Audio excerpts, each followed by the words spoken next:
Bueno, un cordial saludo a los estudiantes de grado 11 de la clase de Economía. Hoy vamos a desarrollar nuestra clase con el tema central del desarrollo. Entonces vamos a profundizar en ese concepto que significa el problema del desarrollo. Bueno, ¿a qué nos referimos cuando hablamos de desarrollo? Lo primero que hay que decir es que no hay un único concepto, sino que está en continuo debate. Porque para algunos hablar de desarrollo es hablar únicamente de crecimiento económico, mientras que para otros también significa hablar de calidad de vida. Entonces, para acercarnos un poco al tema del desarrollo, vamos a comenzar con una pregunta que es muy intuitiva y que quizá muchas veces nos hemos hecho, y que vamos a ver que dependiendo de la respuesta que nosotros le demos, tenemos miradas distintas de lo que significa el desarrollo. La pregunta sería, ¿por qué existe la pobreza? Entonces, vamos reflexionando cada uno, ¿por qué nosotros creemos que existe la pobreza? ¿Qué explicación nosotros le damos a ese fenómeno? Entonces, piénsenlo un momento y a continuación vamos a ver como unas posibles respuestas y unos análisis, pero sí me gustaría que antes de pasar a la siguiente imagen, como que tuvieran unas ideas preliminares, ¿no? Intenten contestar eso. Bueno, yo como estudiante de grado 11, ¿qué explicación le doy al fenómeno de la pobreza? Y si quieren, tomémonos por lo menos unos segunditos para que ustedes lo piensen y si quieren escribir algo al respecto, estaría perfecto.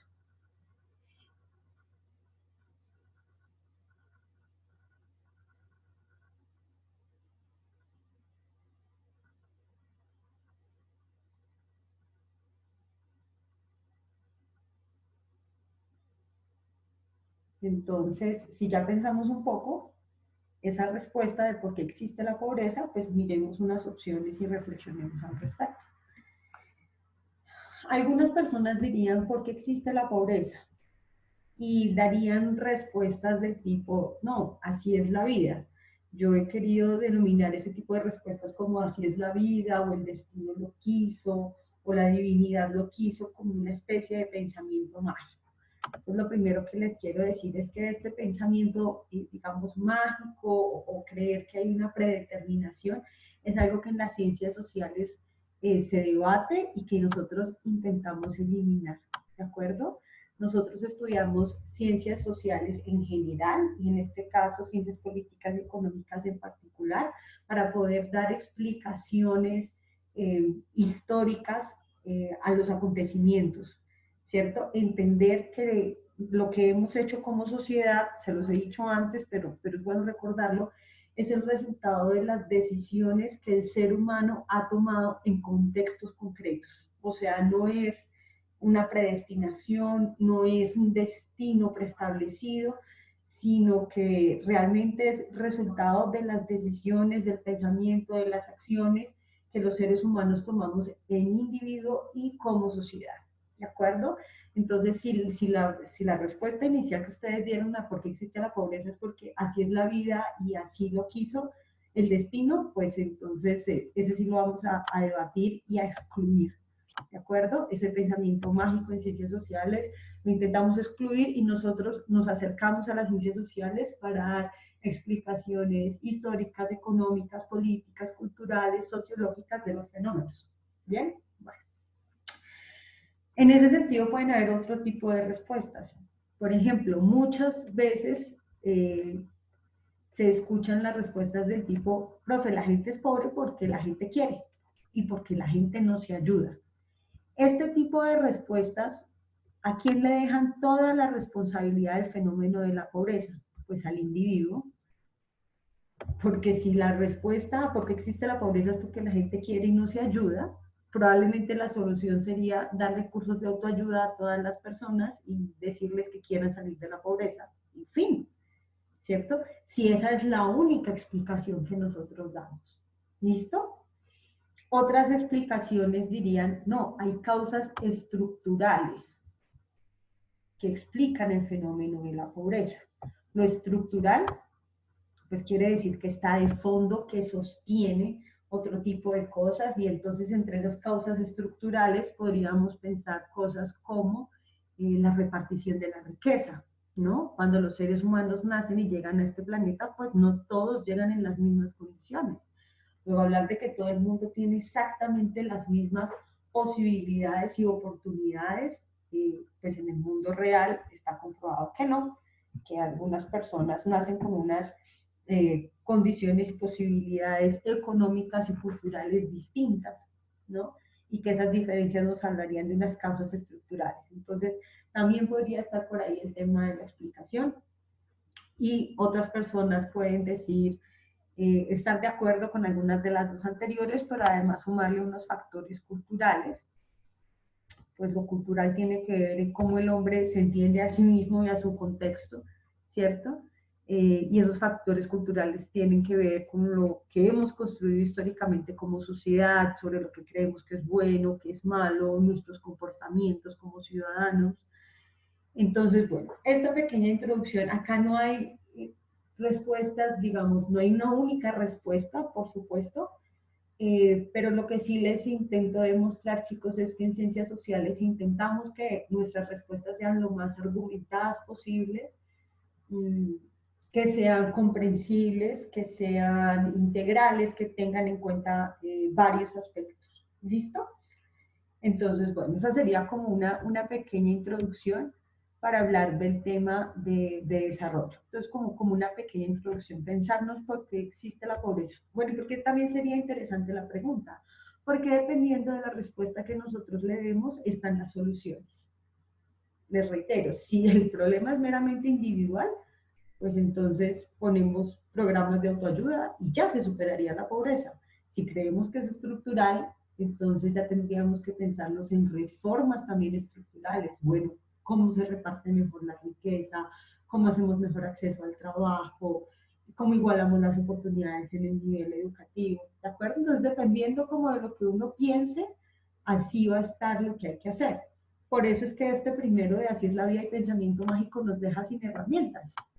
Porque si nosotros creemos que la pobreza en el mundo o la violencia en el mundo existe porque sí, se le quita al ser humano cualquier posibilidad de actuar, ¿cierto? Porque pensamos que esos problemas están fuera de nuestro alcance. Por eso en ciencias sociales decimos ese pensamiento mágico no, porque realmente los fenómenos sociales, el ser humano sí tiene la posibilidad de actuar frente a ellos y por supuesto de transformar su vida y su contexto.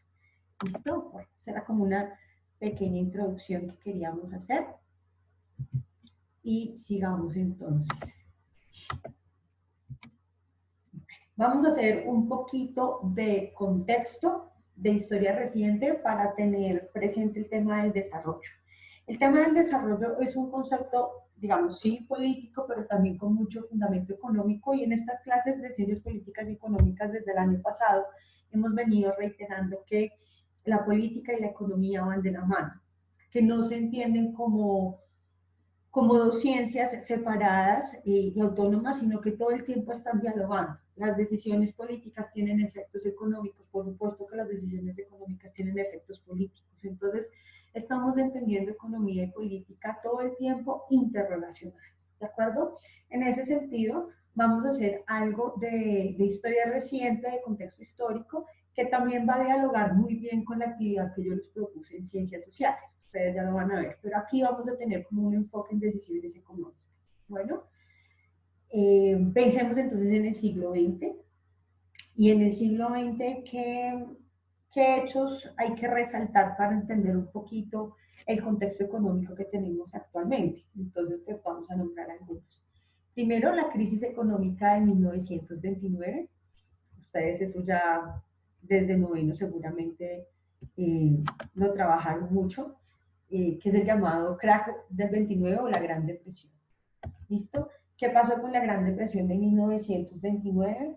Que los países abandonan el patrón oro. ¿Qué significaba abandonar el patrón oro? Cuando ustedes vieron en décimo cómo era la formación del dinero, los que vieron décimo conmigo recordarán el tema, vimos que había una relación directa entre el valor de los metales, es decir, del oro y la plata, en el dinero, ¿no? Y que luego ya no era el valor intrínseco, es decir, del mismo material, o sea, que valiera porque las monedas eran de oro o de plata, sino que era un valor representativo, y que actualmente las monedas y los billetes lo que hacían era tener un valor representativo, y que ese oro era guardado en los bancos centrales y de alguna manera la gente confiaba en que ese dinero que circulaba representaba un valor de oro que estaba efectivamente guardado en los bancos. Eso era así hasta 1929. Recuerden ustedes que esa es la crisis económica que hay entre la Primera y la Segunda Guerra Mundial y que los países van a empezar a emitir dinero, ¿no? El Banco Central va a empezar a emitir dinero sin estar respaldado necesariamente en la cantidad de oro que tenían guardado. Eso es lo que se conoce como abandonar el patrón oro. Entonces hay unas emisiones de dinero que no necesariamente están respaldados con ese patrón oro, ¿vale? Vamos a tener otro evento importante que se conoce como los acuerdos de Bretton Woods 1944. Y en esos acuerdos, por eso es que economía y política están todo el tiempo relacionados, fíjense. Acá en los acuerdos de Bretton Woods ya estamos finalizando la Segunda Guerra Mundial y cuál va a ser el país que va a salir fortalecido de ese proceso de la Segunda Guerra Mundial, pues Estados Unidos. ¿Y por qué Estados Unidos? Por varias razones. La primera, porque ni la Primera ni la Segunda Guerra Mundial se hicieron en el territorio norteamericano. Recuerden que la Primera y Segunda Guerra Mundial se hacen en Europa. Los daños de la guerra, las destrucciones en vidas humanas, en infraestructura, todas las consecuencias de la guerra, pues finalmente las va a tener que asumir Europa. Estados Unidos, si bien entra en la Segunda Guerra Mundial, digamos, los daños no son en su territorio. Al no ser en su territorio, Estados Unidos sale fortalecido porque sale como el gran prestamista internacional y empieza a prestar dinero y hacer planes para la financiación y reconstrucción de Europa. Y va a salir con una posición de alguna manera ventajosa, económica y políticamente. Entonces, en los acuerdos de Bretton Woods, ¿qué se hace? Pues en términos generales, ¿no? Eh, Se adopta el dólar norteamericano como moneda de referencia internacional. ¿Eso qué quiere decir? Entonces, ¿cómo íbamos a saber qué valen las monedas del mundo? ¿Cierto? La libra esterlina o el peso colombiano, en fin, en referencia al dólar. En los acuerdos de Bretton Woods era decir, el dólar va a ser la moneda de referencia internacional. Entonces yo sé cuánto vale una moneda respecto del valor del dólar, ¿no? Y del dólar norteamericano. Y se van a crear instituciones muy importantes como el Banco Mundial y el Fondo Monetario Internacional, pues, que van a tener unos efectos después en los temas de deuda externa, sobre todo, que afectan tanto a nuestros países. Bueno, esto es como una cosa muy breve, pero ya ustedes se van a dar cuenta que en las actividades, una de las actividades que les propongo es profundizar en uno de estos hechos. ¿Listo, chicos? Pero es como para tener un contexto.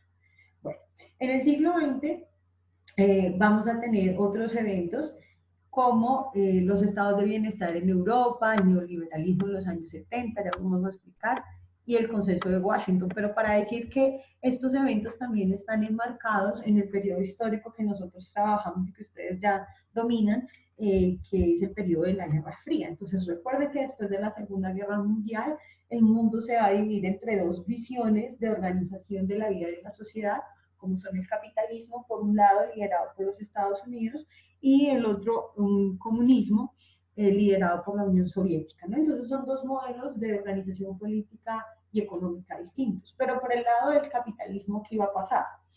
Iba a pasar que en Europa, después de la reconstrucción de las dos guerras mundiales, sobre todo los países que quedaron del lado capitalista, van a tener un énfasis en el fortalecimiento de algo que se llama los estados de bienestar, que están enmarcados en qué?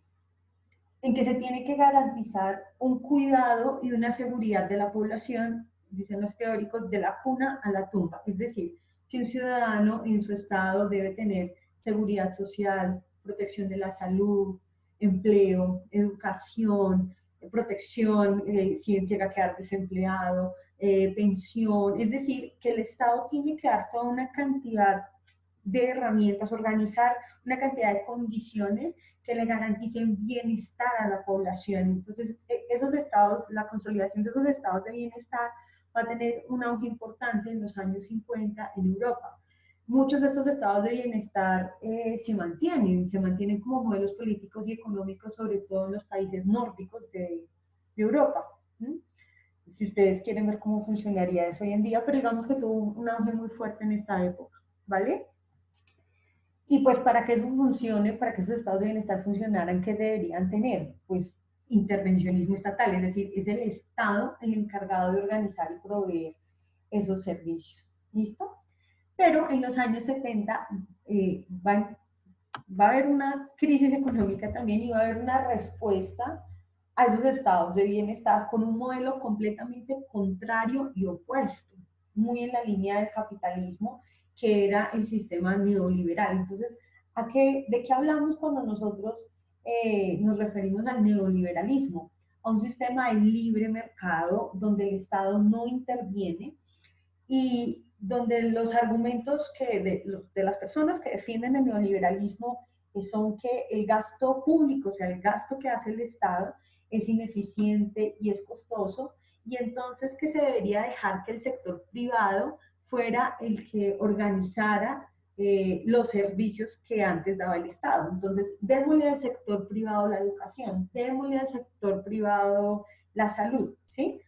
Entonces ahí si ustedes van relacionando, venga, profe, entonces las reformas que se hacen en Colombia en los últimos años responden a qué modelo, pues a este, al neoliberalismo, ¿de acuerdo? Porque es la idea de que hay que dejarle al sector privado que lo haga, supuestamente con el argumento que el sector privado va a ser más eficiente que el Estado al proveer servicios, pero eso pues va a tener unas consecuencias muy, muy importantes, y es que finalmente en ese libre mercado se busca que haya una producción más barata, pero por ejemplo los derechos laborales pues van a sufrir fuertemente, ¿no? Porque como el Estado ya no tiene que garantizar esos mínimos, se pretende que el mercado, la mano invisible del mercado, esta que habíamos visto de Adam Smith en otros ejercicios sociales, que sea el mercado el que se regule solito y que el Estado no entre, pero pues eso va a tener unas consecuencias sociales muy importantes.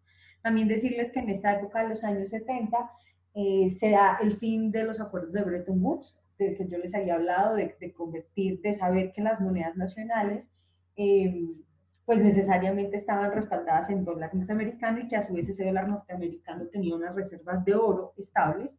Entonces aquí lo que vamos a tener después de los años 70 es un auge muy fuerte del sistema financiero. Y aquí es un poco lo que estamos viviendo. Entonces ya no la riqueza únicamente la real, la material que se produce por bienes y servicios, sino un sector muy importante de la economía que va a ser el sistema financiero, es decir, los bancos, ¿vale? Y algunos teóricos pues ya van a hablar del capitalismo financiero. Bueno. En 1989, fíjense, coincidiendo con la caída del muro de Berlín y el fin de lo que nosotros conocimos como la Guerra Fría, ¿cierto? Y el comienzo de la disolución de la Unión Soviética. Entonces, ustedes ya saben que con esa Guerra Fría, con el fin de la Guerra Fría, ¿cuál es el sistema que termina predominando en el mundo? Pues el capitalista, liderado por Estados Unidos. Y acá para América Latina va a haber un evento importante que se conoce como el Consenso de Washington, pues que consenso no tiene mucho, que más bien lo que son unas recomendaciones que se dan a los países latinoamericanos para que cumplan con este sistema neoliberal.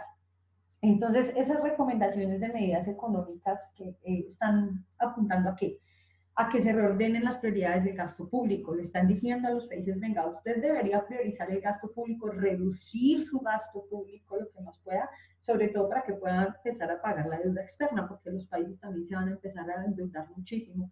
Entonces, cuando se empiezan a endeudar mucho con estas instituciones que fueron creadas acá en los acuerdos de Bretton Woods que yo les había nombrado, como el Banco Mundial y el Fondo Monetario Internacional, empieza a haber presiones sobre las decisiones que toma cada país. Ustedes piensen un poquito como si una familia se endeudara mucho, mucho, mucho, y entonces esa persona que les dio esa deuda empieza a presionar, bueno, para que usted me pague mi deuda tiene que hacer esto, tiene que gastar aquí, no me gaste tanto en el mercado, más bien ahorro para pagarme la deuda.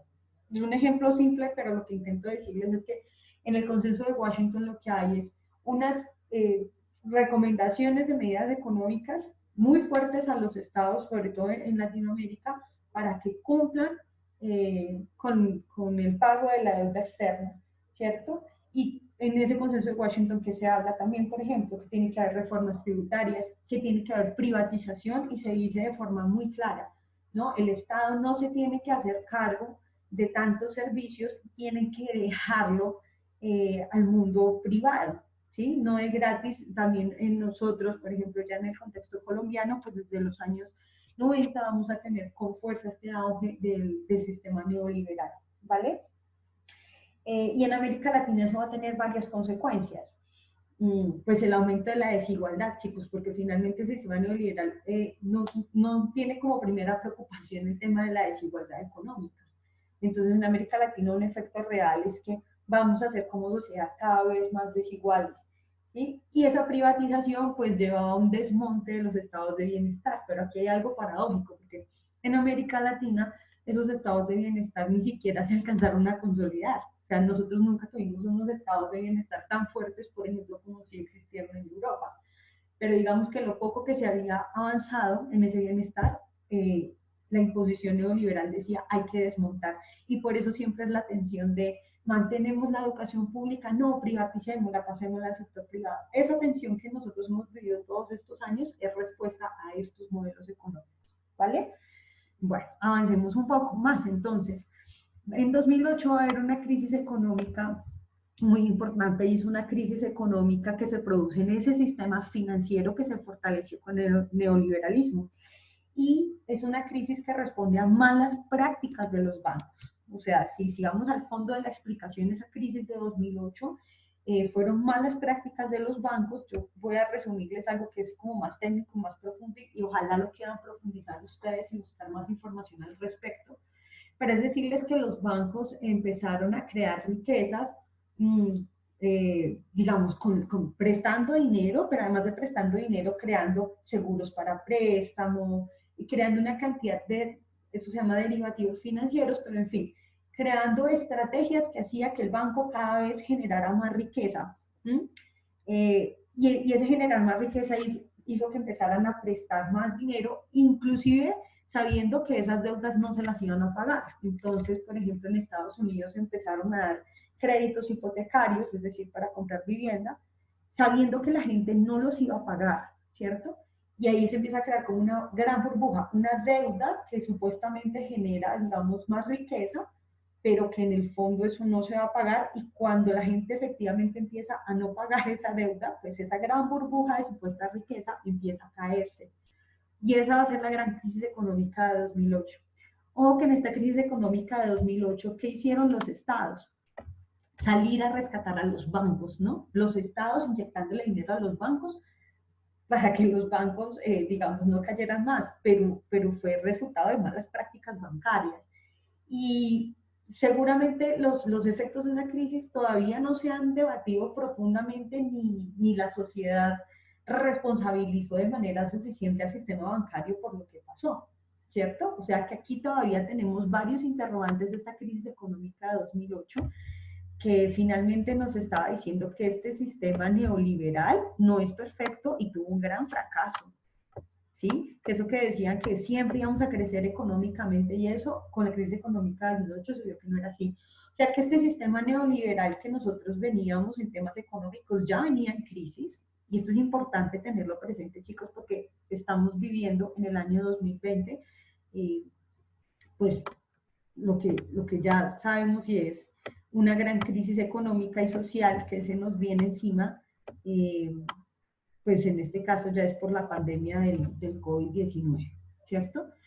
Y por eso es importante entender dónde estamos para como sociedad poder tomar decisiones, chicos. Aquí, pues yo solo les voy a dejar varias inquietudes. Uno, el origen de la crisis económica del COVID-19 no era necesariamente una crisis financiera como la fue la del 2008. Sin embargo, la respuesta de muchos estados, como el estado colombiano, fue empezar a financiar el sector financiero, o sea, los bancos, empezar a girarle plata a los bancos. Esas decisiones como que no son muy coherentes con lo que realmente estaba pasando. Es una crisis que tiene unas características especiales porque pues es global, ¿no? Probablemente varios estados del mundo vayan a entrar en recesión económica al tiempo. Entonces, pues no sabemos cómo se vaya a dar. Pero sí es bueno como entender ese contexto histórico para darnos pistas de cómo se debería actuar en este momento y entender un poco qué se va a venir en materia económica. Bueno, bueno, vamos a seguir. Mm, Y vamos a hablar de algunos indicadores económicos brevemente también. Mm, Esos indicadores económicos, ¿qué son? Entonces, recordemos el año pasado cuando nosotros veíamos la diferencia entre microeconomía y macroeconomía, ¿vale? Les recuerdo muy brevemente. Microeconomía, o sea, micro pequeño. Microeconomía, recuerden ustedes, es cuando nosotros profundizamos en el análisis económico de alguna gente en concreto, por ejemplo, de una empresa, de una familia, ¿sí? De un sector de la economía, cuando hacemos balances muy concretos. Ya cuando nosotros hablamos de macroeconomía, macro, grande, general, nosotros tenemos la visión de la economía como un todo. Y al tener la visión de la economía como un todo, hablamos de indicadores, como cuando en los noticieros salen por las noches, los indicadores económicos, esos indicadores que son, pues son visiones de la economía como un todo, recogen una cantidad de datos para darnos información económica respecto a un tema. Yo les voy a nombrar algunos que son, digamos, los que más se mencionan respecto del tema del desarrollo, que es el enfoque que tenemos en esta clase de hoy. Entonces, el primero de ellos es el Producto Interno Bruto. ¿Listo? El famoso PIB. Entonces, ustedes escuchan en las noticias, ¿no? Que el PIB de Colombia creció o disminuyó. ¿Qué es ese PIB? ¿O cómo se saca? El Producto Interno Bruto intenta medir pues el valor total de la producción de bienes y servicios de un país, como en un contexto, en un periodo determinado. ¿Qué indicadores se tienen o qué partes conforman ese indicador? Entonces es esta ecuación que está aquí. Las voy a subrayar acá. C más I más G más X, pero ¿todo esto qué es? Vamos a verlo despacio, es muy, muy sencillo, chicos. Producto Interno Bruto, ¿cómo se calcula? Producto Interno Bruto es consumo, ¿cierto? Más inversión, más gasto público, más exportaciones y, ojo, menos importación. Lo reitero, ese Producto Interno Bruto significa consumo, o sea, los bienes o servicios que adquieren las personas, todo lo que se consume en un país entra en esa ecuación de Producto Interno Bruto, más la inversión, las compras que normalmente hacen las empresas, por ejemplo, en maquinaria, lo que se invierte para crear más capital. Más gasto público, pues gasto público, recuerden todo lo público es lo que tiene que ver con el Estado, entonces gasto público, pues los gastos que hace el gobierno en bienes y servicios, por ejemplo, nuestro colegio que es público, entonces todos esos gastos que hace el Estado entra aquí y suma el Producto Interno.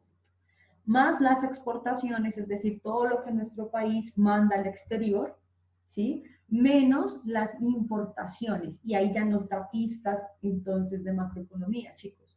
Eso quiere decir que para un país es mejor que se exporte más, es decir, que se saquen más productos afuera y ganar dinero por ello, que importar. Se debería exportar más, importar menos, porque lo que se importe disminuye nuestro Producto Interno Bruto. ¿De acuerdo? Se ven como gastos. Muy bien. En términos generales, chicos, la intención de esta clase no es que ustedes se vuelvan expertos, ni mucho menos en estos indicadores, pero sí que tengan como una visión general de qué se trata, ¿vale? Una visión general y que ustedes pues puedan profundizar en los temas que más les interesen. Finalmente ese es el propósito. ¿Listo? Bueno, cuando se mide el Producto Interno Bruto, pues eso les va a dar una cifra, ¿cierto? Pero es evidente que los países más grandes van a tener un Producto Interno Bruto mayor.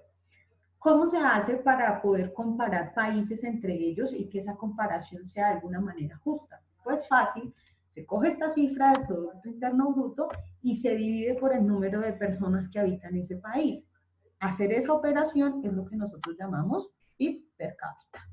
Entonces, el Producto Interno Bruto per cápita es que coger esta cifra de Producto Interno Bruto, dividirla per cápita sería por cabeza o por el número de la población que hay, y ahí ya tenemos ese mismo PIB, pero con una cifra que nos permite comparar países.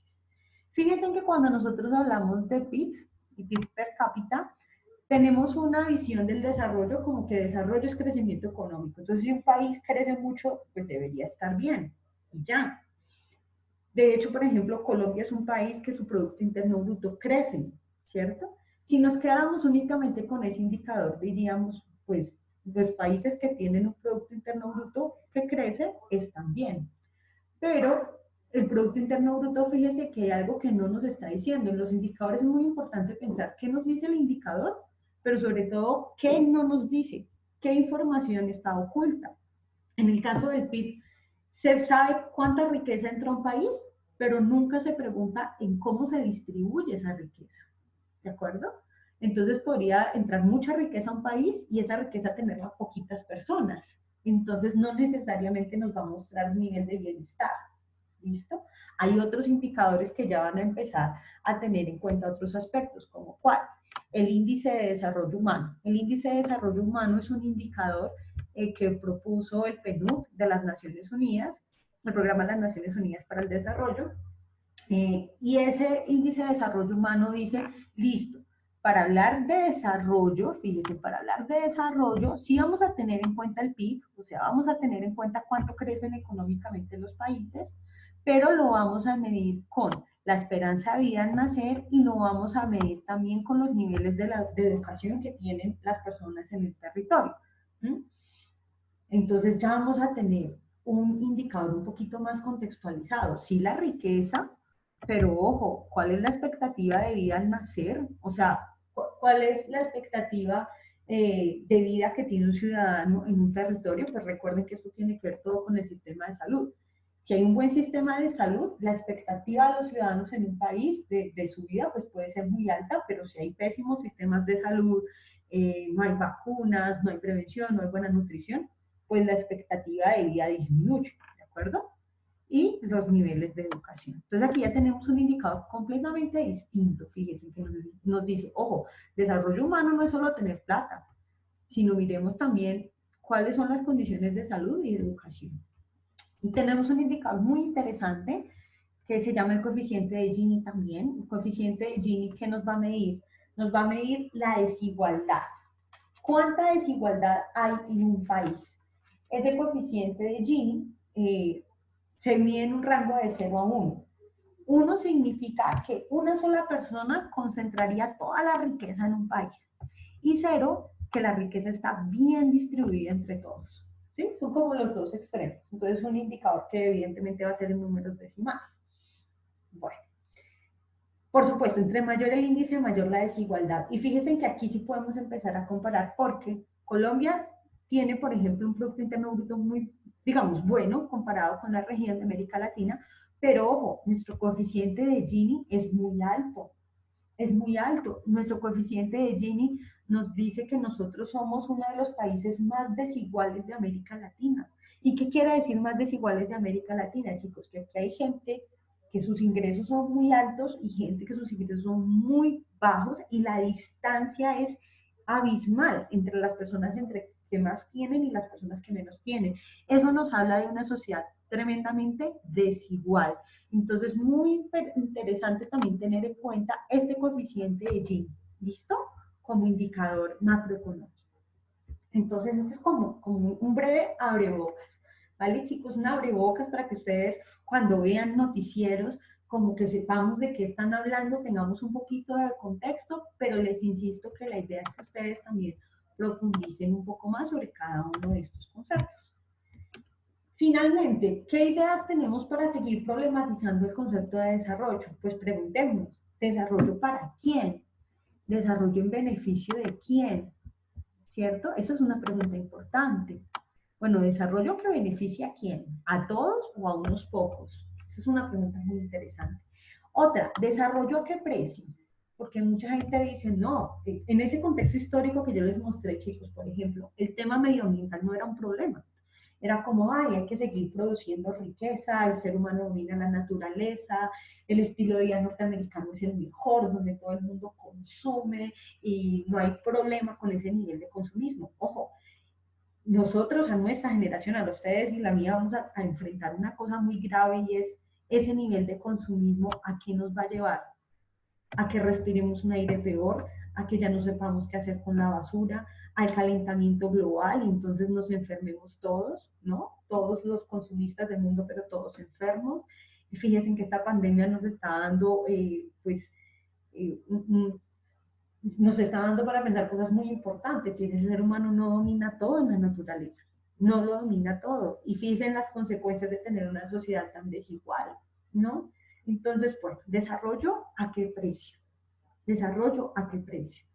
¿Qué alternativas hay frente a este modelo neoliberal que, digamos, con la crisis de 2008 y la crisis actual nos ha demostrado que es un modelo que por lo menos no nos está garantizando bienestar a la mayoría de la población, ¿no? Y en Colombia, pues actualmente estamos viviendo un poco eso.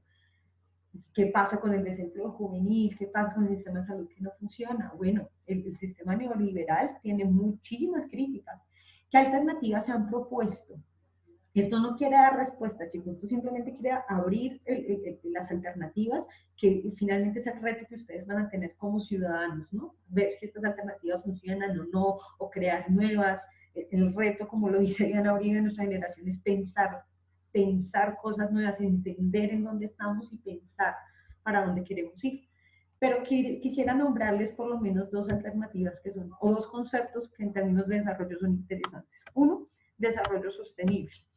Este concepto de desarrollo sostenible ha sido muy defendido por Naciones Unidas. No de gratis, Naciones Unidas pues va a sacar los Objetivos de Desarrollo Sostenible, los ODS, que ustedes seguramente ya los han escuchado, ¿no? Entonces los ODS fue decir un poco, bueno, sí hay que crecer económicamente, pero tenemos que ser sostenibles sobre todo con el medio ambiente, con las personas, muy en el enfoque de garantía de derechos humanos, o sea, aquí no es plata por plata pasando por encima de la gente ni pasando por encima de las condiciones laborales, sino que hay que crear mejores condiciones para todos, para vivir. Entonces, a quien le interese profundizar, cuál sería el enfoque que tiene Naciones Unidas respecto al desarrollo sostenible, y ahí es clave profundizar en los objetivos de desarrollo sostenible. ¿Listo? Y yo quería nombrarles también un concepto que me parece muy, muy interesante y que es de América Latina, ¿no? De la raíz de América Latina, de nuestra raíz indígena latinoamericana. Y es el concepto del sumac causai. El sumac causai claramente es una palabra quechua que significa buen vivir. Y ese buen vivir significa para el mundo indígena que el buen vivir no pasa únicamente por tener bienes materiales, sino que el buen vivir pasa por comer bien, el buen vivir pasa por tener una alimentación sana, el buen vivir pasa por tener buenas relaciones con los demás, el buen vivir pasa por respetar la naturaleza. Entonces tienen un concepto completamente diferente al que tiene, digamos, el hombre occidental. Occidental quiero decir sobre todo bajo el modelo norteamericano y europeo de desarrollo, ¿no? El concepto del lujo, yo me tengo que matar trabajando para acumular riqueza y luego cuando esté enfermo, pues que sabe que esa es mi enfermedad, no es una causa, hay para decir, hay que tener un concepto de buen vivir, el concepto de buen vivir pasa por entender que el ser humano no está alejado de la naturaleza ni que domina la naturaleza, sino que el ser humano hace parte de la naturaleza y por lo tanto cuando la destruye de manera indiscriminada se está destruyendo a sí mismo. Entonces, bueno, ahí hay otro concepto muy interesante, muy, muy interesante para seguir trabajando y profundizando. Bueno, entonces, miremos ahora nuestra actividad, chicos. En este periodo, como va a ser tan corto, por eso esta clase tiene como tantas temáticas unidas, vamos a hacer una única entrega con 3 puntos y cada punto va a valer el 30% de la calificación. ¿Listo? Entonces, para que se le dediquen, lo hagan con calma, lo hagan como con cariño y con gusto. Bueno, entonces, el punto 1, ¿cuál es? Profundizar en uno de los hechos históricos mencionados en la línea de tiempo y explicar sus aspectos claves a través de una infografía o cualquier otra forma creativa. Ya saben, si quieren hacer una infografía, perfecto. Si quieren hacer un mapa mental, si quieren hacer un mapa conceptual, eso es de ustedes. ¿Listo? Entonces, el punto 1, se los explico, me voy a volver un poquito en la presentación para decirles en el punto 1 es esto que dijimos, la historia reciente en los puntos que nosotros mencionamos aquí, ustedes escojan uno, el que más quieren profundizar. Profe, yo quiero profundizar en lo de Bretton Woods. Perfecto. Profe, me interesa profundizar en neoliberalismo, en consenso de Washington, en la crisis económica de 2008. Quiero que profundicen en cualquiera de estos aspectos, ¿listo? Menos el de la crisis económica actual, porque pues En esta todavía se están construyendo elementos. Me interesa que de aquí para atrás profundicen en alguno que les haya llamado la atención, ¿vale? Y mi consejo, profundicen en el que más le haya llamado la atención y en el que menos información tenga. Si usted ya sabía mucho de la Gran Depresión del 29, pues escoja otro. La idea es que usted aumente, ¿cierto?, su conocimiento. Bueno, ese es el punto 1. El punto 2. Buscar noticias donde se nombren los 3 indicadores vistos y analizarlas señalando el título y fuente de la noticia, el resumen de la noticia y un análisis personal. Es una ficha súper sencilla. En este punto que quiero que profundicen, en estos indicadores que vimos acá. Profe, que en una sola noticia encontré que hablaban de PIB, IDH y coeficiente de Gini. Pues creo que va a ser muy complicado que hablen de los 3 en una sola, pero si la encuentro está perfecto. Pero, ¿cómo les quedaría más fácil? Busquen una noticia donde se mencione el Producto Interno Bruto. Busquen otra noticia donde se hable de índice de desarrollo humano y otra noticia donde se hable de coeficiente de Gini. De esos 3, ¿de acuerdo? Y entonces, con esa noticia, ¿yo qué hago? Título y fuente de la noticia. Por ejemplo, el Producto Interno Bruto en el 2019 aumentó en Colombia. Supongamos que ese sea el título de la noticia. Con la fuente, chicos, esto de la fuente es súper importante, ¿vale? La fuente es muy importante. ¿De dónde saqué yo la información? Ah, profe, esa información la tomé del noticiero CMI de tal día. Noticias, chicos, pues todas están publicadas en internet, las que quieran. O la tomé del periódico El País de España, o la tomé del periódico El Espectador de Colombia, la tomé de la revista Dinero, la tomé, entonces el título y la fuente de la noticia. Muy bien, fácil. Luego, un párrafo donde usted me resuma de qué se trata la noticia. Ah, profe, la noticia dice básicamente lo siguiente, resumen de un párrafo. Ojo que no es copiar y pegar, chicos, sino es resumir, ¿de acuerdo? Bien. Y ya en la parte C de esa ficha que usted va a hacer, ahí es donde viene la parte interesante, y es el análisis personal, con lo que usted aprendió de la clase y lo que vio en la noticia, máximo 2 párrafos o uno bien hecho. Bueno, ¿yo qué puedo analizar de esa noticia que me está diciendo? El propósito de esta actividad, chicos, es que usted ya con tranquilidad va a poder analizar noticias que donde se mencionen esos indicadores económicos. ¿Listo? Van a poder analizarlos porque ya saben de qué se trata. ¿Vale? Insisto, la idea es buscar noticias donde se nombren los 3 indicadores. Si les queda fácil coger 3 noticias, pues a cada noticia le hacen ese análisis y está perfecto. ¿Qué voy a calificar? Pues que en ese punto 2 efectivamente aborden los 3 indicadores. Si usted solamente me manda una noticia, pues la nota le va a quedar bajita porque o una noticia donde solo se analice un indicador, porque le voy a decir, bueno, me analizó Producto Interno Bruto, pero pilas, no hay ninguna noticia sobre coeficiente de Gini, ninguna noticia sobre índice de desarrollo humano, ¿vale? Entonces, donde estén los 3 indicadores, PIB, índice de desarrollo humano y coeficiente de Gini, en una o en varias noticias, pero que estén los 3 indicadores. Bien, ese es el punto 2, y vale el 30%. Y el punto 3, finalmente, es que ustedes profundicen sobre las alternativas que se proponen y me hagan un texto argumentativo, tipo ensayo, máximo 2 cuartillas. Cuartillas es tamaño carta, ¿de acuerdo? Letra 12 puntos. Máximo 2, máximo, chicos. Profe, que yo 3 párrafos bien estructurados, preferible. Yo aquí no les califico cantidad, sino calidad. No me sirve de nada 2 páginas copiadas, pegadas, o 2 páginas donde usted escribe mucho pero no me argumenta nada. Yo prefiero poco. ¿Qué califico? Profundidad de los argumentos, chicos. Capacidad de síntesis, capacidad de análisis. Es su último trabajo de economía de grado 11. Demuéstrame que es capaz de argumentar, sintetizar, defender una postura personal argumentada, ¿vale? ¿Y sobre qué alternativas? Pues sobre las que vimos en la última parte. Me voy a volver también un poquito. Que son estas alternativas que vimos acá, o desarrollo sostenible o el SUMAC causal. El que más le haya llamado la atención, finalmente esto también se trata de gustos.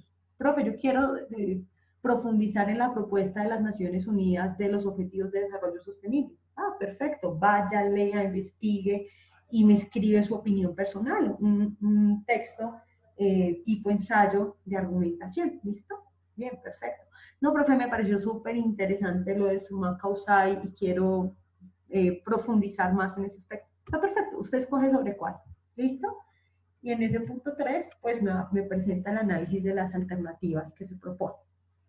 Y ya, chicos, con esa actividad entonces nos acercaríamos desde varias perspectivas al problema del desarrollo. Bueno, eh, agradecerles, recordarles que si quedaron dudas, y espero que hayan quedado muchísimas dudas de esta clase, espero de verdad de corazón que hayan quedado muchas dudas y que quieran profundizar en el problema del desarrollo y que quieran profundizar cómo es lo que está pasando actualmente en nuestro país y cómo este tema afecta a lo que está pasando. Ya saben que yo les ofrezco asesorías para que ustedes voluntariamente entren y profundizamos sobre los temas, ¿de acuerdo? Entonces ahí en nuestro blog va a estar publicado las fechas de las asesorías para que entremos y profundicemos. Lo ideal es que ustedes también entren y bueno, si me quieren mostrarle el adelanto de las actividades, en fin, estamos disponibles para poder profundizar en los temas, ¿vale? Si no pueden entrar a las asesorías, chicos, ya saben que por correo electrónico yo estoy súper pendiente de sus inquietudes también. Saludarlos, desearles mucho ánimo y ya estamos en la recta final de este grado 11. Entonces, que disfruten las temáticas y bueno, espero que les haya gustado la clase. Muchísimas gracias.